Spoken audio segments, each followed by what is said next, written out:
Selamat datang di media pembelajaran interaktif kimia dengan materi sel volta.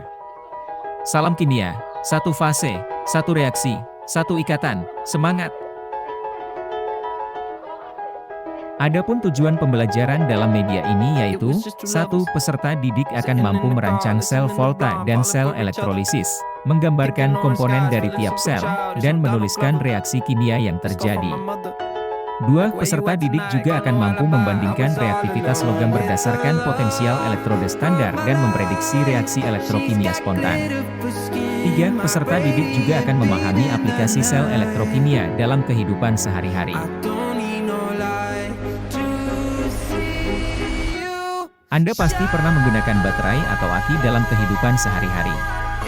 Penggunaannya sangat luas untuk berbagai kebutuhan manusia. Tapi pernahkah kalian memperhatikan bagaimana cara kerja dari baterai? Mengapa mereka bisa menghasilkan dan menyimpan listrik? Baterai dan aki termasuk salah satu dari sel volta. Dalam media pembelajaran kali ini, kalian akan belajar lebih lanjut bagaimana baterai atau aki tersebut bekerja sebagai sel volta. Elektrokimia adalah cabang ilmu kimia yang mempelajari aspek elektronik dari reaksi kimia. Sel elektrokimia adalah suatu sel yang disusun untuk mengubah energi kimia menjadi energi listrik atau sebaliknya. Sel elektrokimia terbagi menjadi dua. 1. Sel elektrolisis, yaitu sel yang mengubah energi listrik menjadi energi kimia. Arus listrik digunakan untuk melangsungkan reaksi redoks tak spontan. 2. Sel volta galvani, yaitu sel yang mengubah energi kimia menjadi energi listrik. Reaksi redoks spontan digunakan untuk menghasilkan listrik. Berikut adalah susunan dari sel volta, di mana terdapat dua bagian sel yaitu anoda dan katoda yang tersusun atas elektroda anoda yang dimasukkan dalam larutan elektrolit anoda dan elektroda katoda yang dimasukkan dalam larutan elektrolit katoda.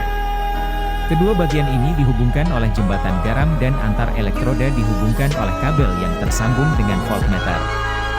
Ada beberapa perbedaan antara elektroda anoda dan katoda, di antaranya pada anoda merupakan kutub negatif sumber arus sedangkan katoda merupakan kutub positif sumber arus. Untuk mengingatnya Anda dapat menggunakan akronim KAPAN, katoda positif, anoda negatif.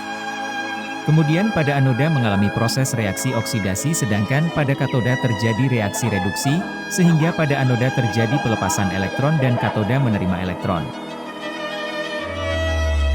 Jembatan garam adalah penyempurna sel yang mengandung larutan garam dalam bentuk koloid agar-agar yang memiliki fungsi 1. Membuat rangkaian menjadi rangkaian tertutup. 2.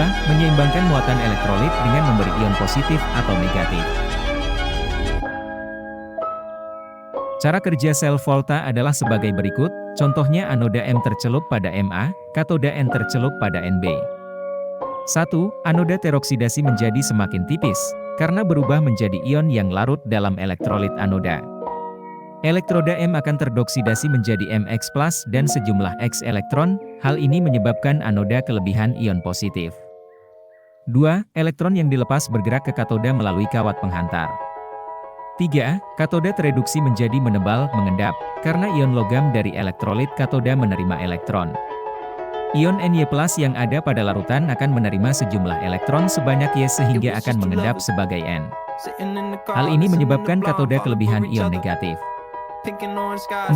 Karena terjadi kelebihan ion positif pada anoda dan ion negatif pada, terjadi ketidakseimbangan muatan yang menyebabkan reaksi tidak berkelanjutan. 5. Kelebihan dan kekurangan tersebut dinetralkan oleh jembatan garam yang memberikan ion positif dan negatif ke daerah yang membutuhkan. Sehingga jika tuliskan reaksi totalnya akan seperti gambar di atas, di mana jumlah elektron yang dilepaskan akan sama dengan jumlah elektron yang diterima, membentuk reaksi yang setara. Macam-macam elektroda pada sel volta. 1. Elektroda padat logam. Logam padat dijadikan elektroda dan bereaksi. Contoh, elektroda Fe pada larutan FeSO4, elektroda Ni pada larutan H2SO4. 2. Elektroda tidak padat. Apabila elektroda merupakan elektroda inert, Pt, Au dan C, maka zat lainlah yang mengalami reaksi sel, sesuai aturan sel elektrolisis. Contoh, ion Fe3+ bertindak sebagai katoda dan tereduksi menjadi Fe2+. Sesungguhnya adalah PT.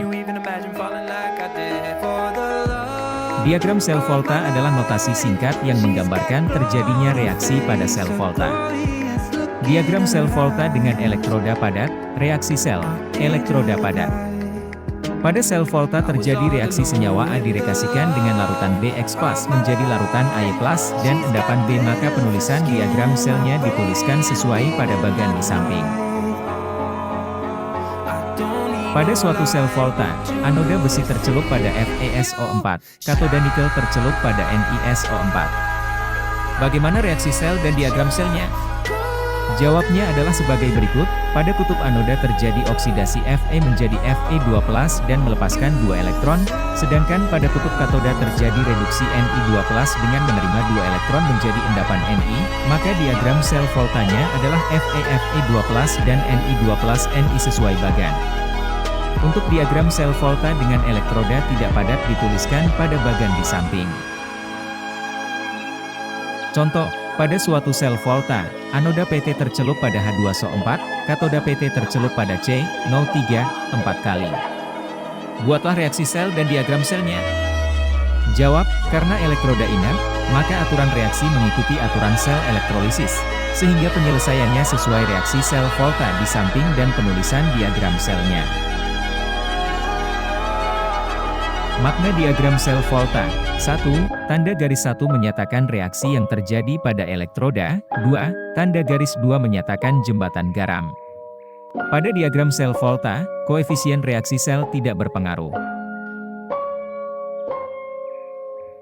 Deret volta adalah deret elektrokimia, kereaktifan logam yang menunjukkan nilai potensial elektroda standar logam dituliskan sebagai E0.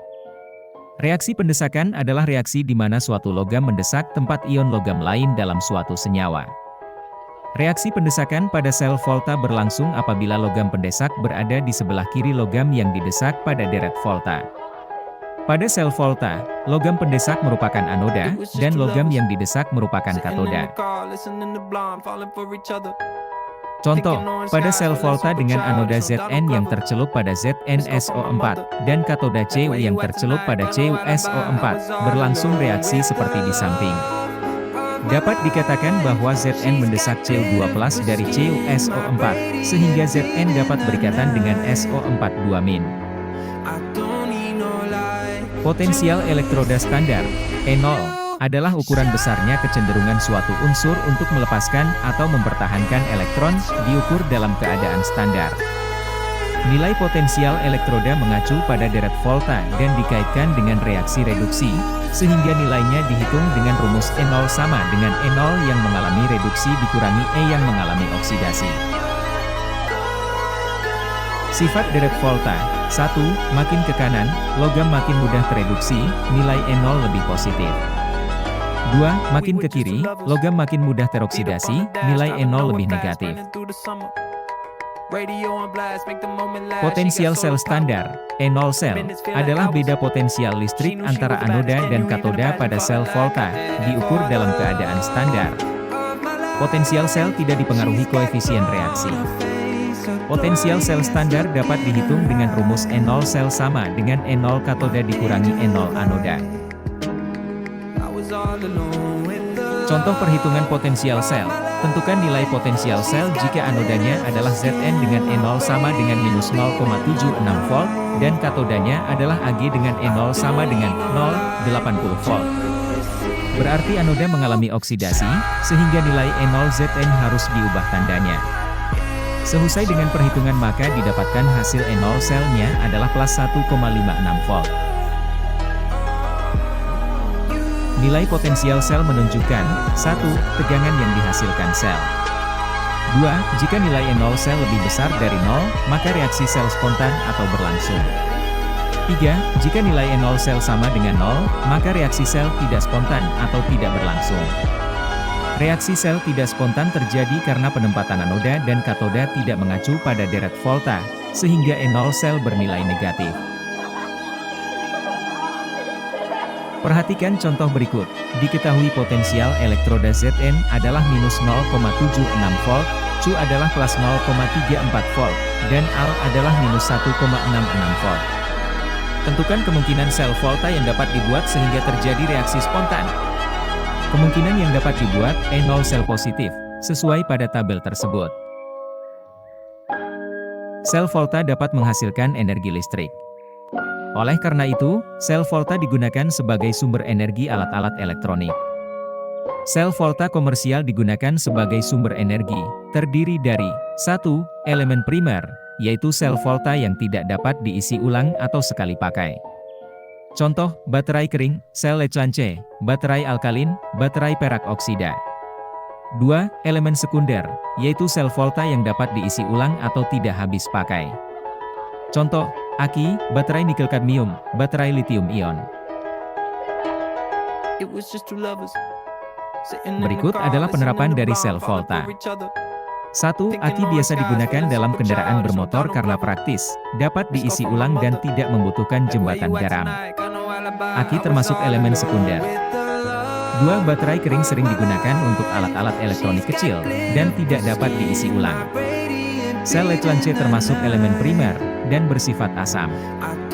3. Baterai alkalin mampu menyediakan arus stabil dalam waktu yang lama dengan potensial yang sama dengan sel Leclanché, walaupun reaksinya telah berkurang. Baterai alkalin termasuk elemen primer, dan bersifat basa. 4. Baterai nikel kadmium, nicat, adalah baterai kering yang dapat diisi ulang. Baterai nicat termasuk elemen sekunder.